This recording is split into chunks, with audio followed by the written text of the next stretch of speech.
Boa noite, ouvinte do Gato da Madrugada. Espero que você esteja bem. E caso não esteja, que esse vídeo possa te ajudar de alguma forma. Hoje vamos continuar com a leitura do 11º capítulo do livro de Mary Shelley, Frankenstein. Capítulo 11. É com considerável dificuldade que me lembro da época inicial da minha existência.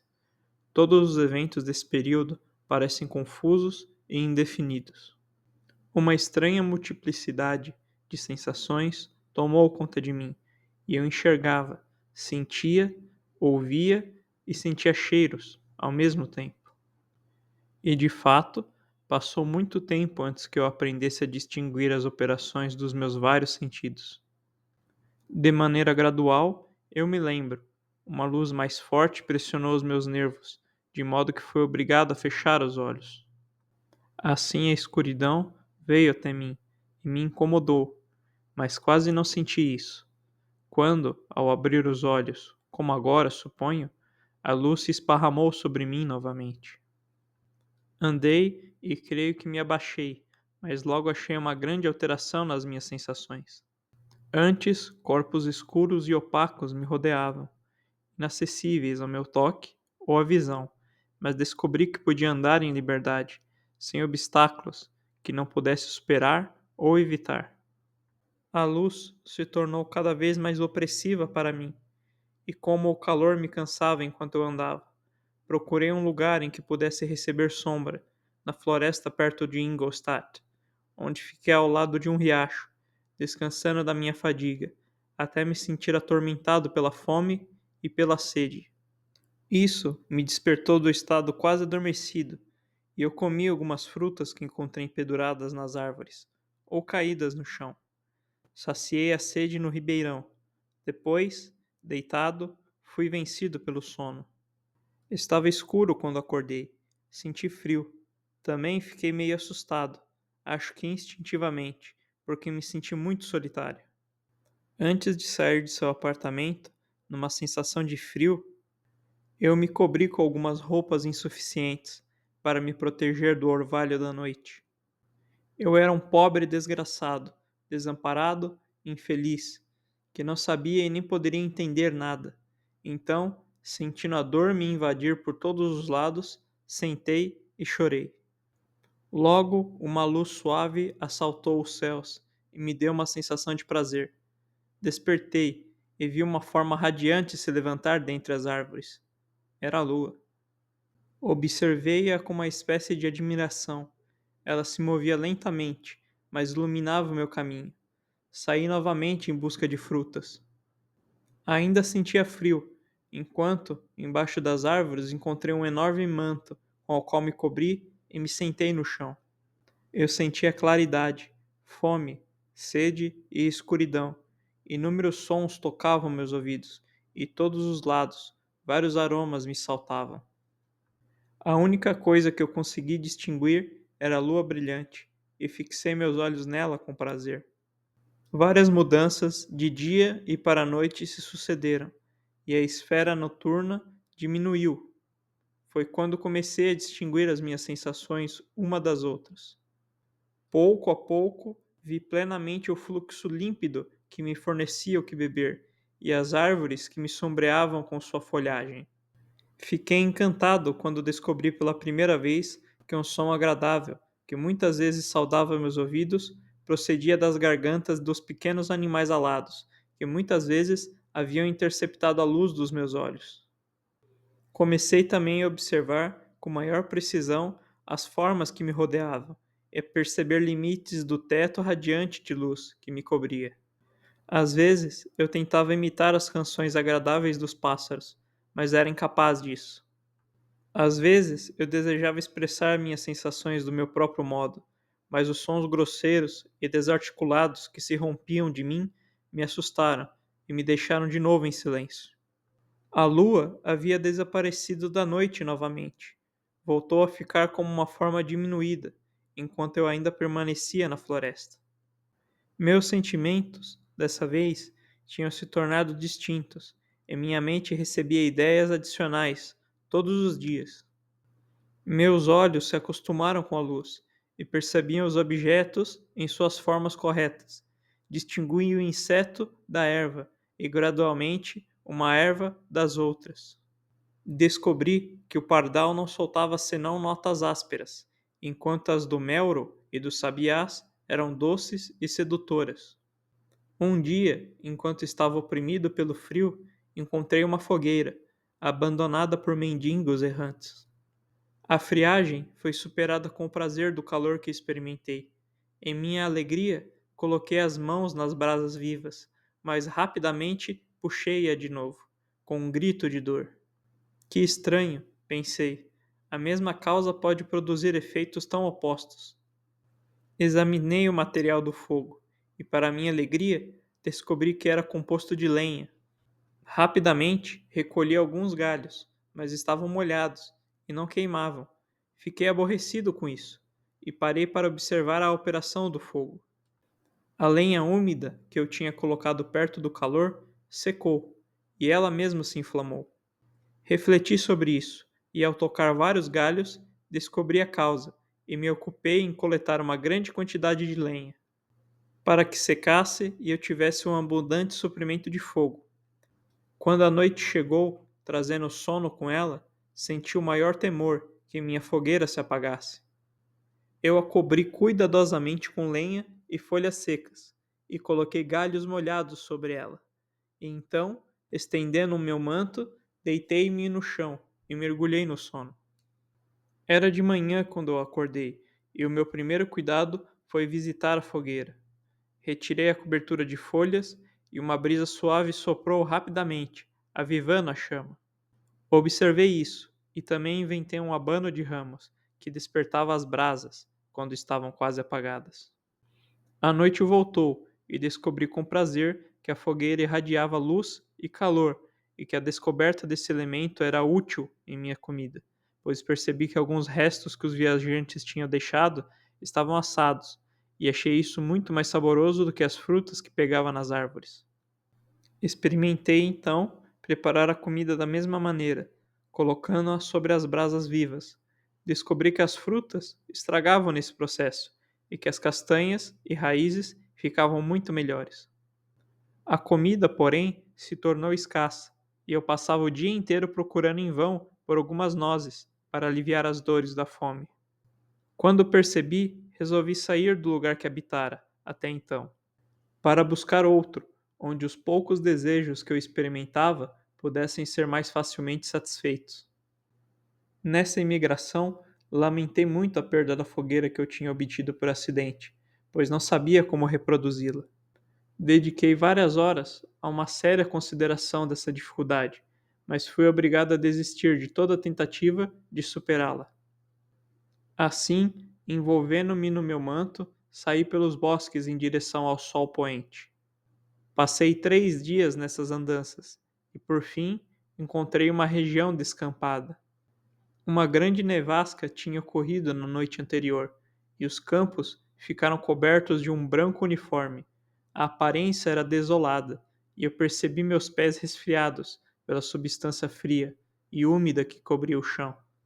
Eram cerca de 7 horas da manhã e eu ansiava por obter comida e abrigo. Em dado momento, percebi uma pequena cabana em um aclive, que sem dúvida tinha sido construída para as conveniências de algum pastor. Foi uma nova visão para mim. Examinei a estrutura com grande curiosidade, encontrando a porta aberta. Entrei. Havia um ancião sentado ali, perto de uma fogueira, sob a qual ele preparava um desjejum. Ele se virou ao ouvir o barulho, e quando me viu, gritou alto e saiu da cabana, correndo pelos campos com uma velocidade da qual sua forma debilitada dificilmente parecia capaz. A aparência dele, diferente de qualquer outra pessoa que eu tivesse visto antes, e sua fuga me surpreenderam um pouco, mas fiquei encantado com o aspecto da cabana. Ali, a neve e a chuva não podiam penetrar, e o chão estava seco, e para mim, o local se apresentou como um retiro, tão requintado e divino quanto o pandemônio. Pareceu aos demônios do inferno, após seus sofrimentos no lago de fogo. Devorei os restos do desjejum do pastor, que consistia de pão, queijo, leite e vinho. Deste último, no entanto, não gostei. Então, vencido pela fadiga, deitei-me no meio da palha e adormeci. Era meio-dia quando acordei, e seduzido pelo calor do sol, que refletia brilhante no chão branco, decidi recomeçar minhas viagens. Então, depositando os restos do desjejum do camponês numa bolsa que encontrei, prossegui pelos campos por várias horas, até que cheguei em uma aldeia, ao pôr do sol. Tudo aquilo parecia um milagre: as cabanas, os chalés elegantes e as casas majestosas absorveram a minha admiração por etapas. As plantações dos jardins, o leite e os queijos que eu via colocados nas janelas de algumas casas despertaram o meu apetite. Entrei numa das melhores residências, mas mal coloquei o pé dentro da porta e as crianças passaram a gritar. Além disso, uma mulher desmaiou. A aldeia inteira despertou.